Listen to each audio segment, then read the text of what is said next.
রসুনটা ভাজা হয়ে গেছে, এরপর দিয়ে দিচ্ছি পেঁয়াজের পেস্ট।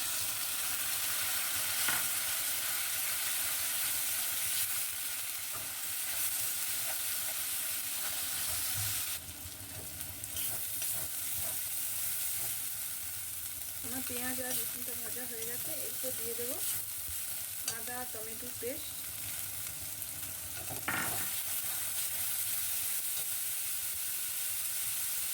আর সাথে দিয়ে দিলাম কয়েক টুকরো টমেটো।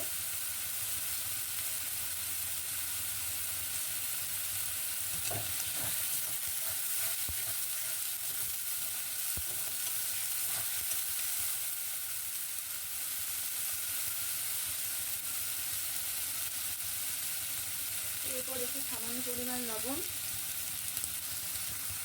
আমি আমার পরিমাণ মতো লঙ্কার গুঁড়ো দিলাম। বাচ্চা খাবে তাই একটু ঝালটা কম দিলাম, আপনাদের পরিমাণ মতো ইউজ করবেন।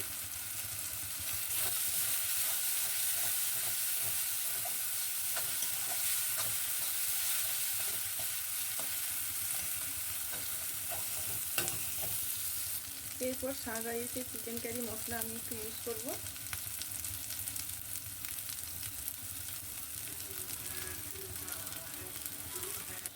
আমার মশলা কষানো কমপ্লিট, এরপর দিয়ে দেবো চিকেনগুলো।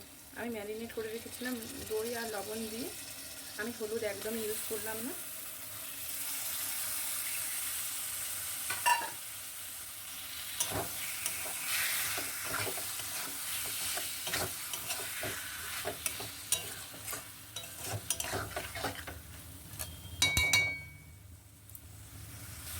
কষানো হোক, তারপরে আসছি আবার। আমার মাংসটা কষানো কমপ্লিট, এরপরে একটু জল দিয়ে ফুটিয়ে নেব।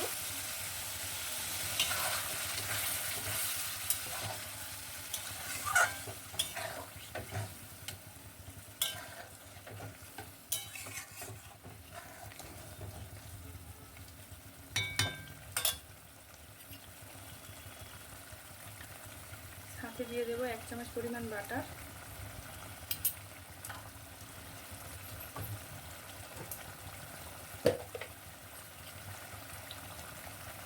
আর দিয়ে দেবো কসুরি মেথি।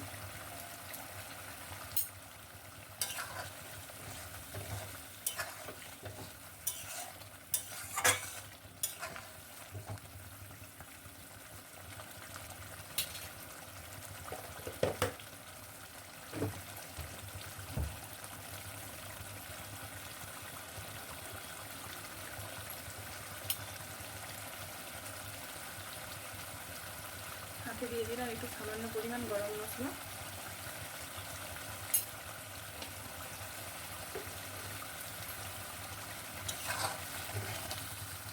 আর লাস্টে সামান্য পরিমাণ একটু চিনি ব্যবহার করলাম।